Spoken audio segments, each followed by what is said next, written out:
Hi guys, I am doctor Kuchi और आज मैं हाइपर पिगमेंटेशन के बारे में आप लोगों को बताना चाहती हूँ। हाइपर पिगमेंटेशन क्या है? हाइपर पिगमेंटेशन जो आपके स्किन में डार्कर शेड्स या डार्कर पैचेस है कंपेयर टू योर शेड और टोन, उसको हाइपर पिगमेंटेशन बोला जाता है। Hyper pigmentation excessive melanin production की वजह से होता है।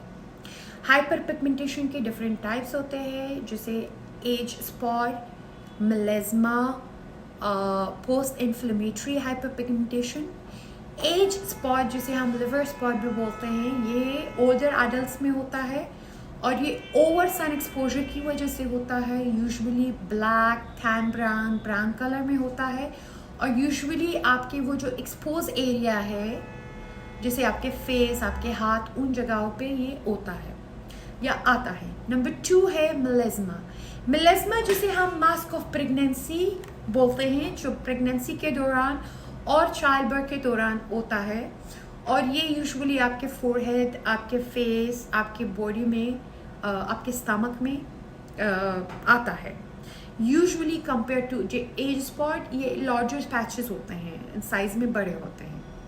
नंबर 3 जिसे हम पोस्ट इन्फ्लेमेटरी हाइपर पिगमेंटेशन बोलते हैं, ये यूजुअली इंजरीज की वजह से, एक्ने और ब्रेकल्स जो आपकी स्किन में या एक्समा की वजह से होता है और ये it could be anywhere in your body. So now let me tell you one thing कि हाइपर पिगमेंटेशन इसका कोई हार्म नहीं है आपकी बॉडी में रहना, बट इफ यू वांट कि वो शेड्स या वो डॉट पैचेस कम हो जाए, so there are multiple treatments और थेरेपीज.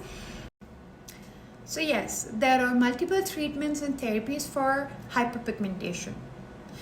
जैसे chemical peel, topical creams, laser therapies, and then intense pulse therapies. So हमारा जो topical creams है, like azelaic acid, जैसे kojic acid, like we have retinoids. They are quite effective और usually इनका duration 3 to 6 months होता है, but self medication is not good. I always say don't go for self medication, you should consult your doctor for it.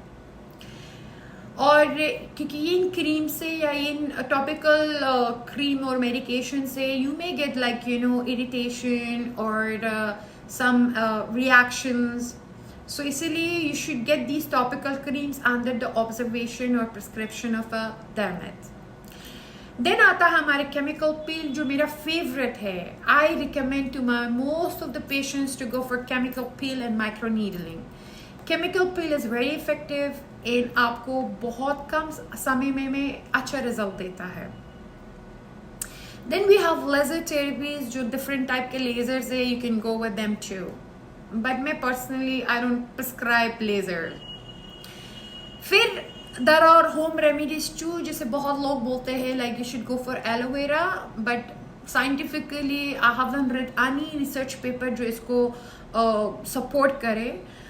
Yeah, there are research paper in 2019 जो green tea के बारे में बोला गया है. It helps in hyperpigmentation. Then licorice, I have read another research paper of 2017 जो बोला गया है, proof किया गया है कि with the licorice you will get it. So let me tell you one more thing कि hyperpigmentation हमेशा के लिए गायब नहीं हो सकता है. Like you cannot get rid of them forever. It may come back. पर आप लोगों को you have to take care of your skin. और नंबर 1 जो है, जो the main cause of hyperpigmentation is sun exposure. So don't forget to apply your SPF. I usually recommend 50 plus SPF for you. And then आपके hyperpigmentation, it could be आपका maybe a reaction to some specific drugs की वजह से भी हो सकता है. And then some other medical diseases like जिसे हम बोलते हैं Addison diseases, उसकी वजह से भी हो सकता है. What is Addison's diseases?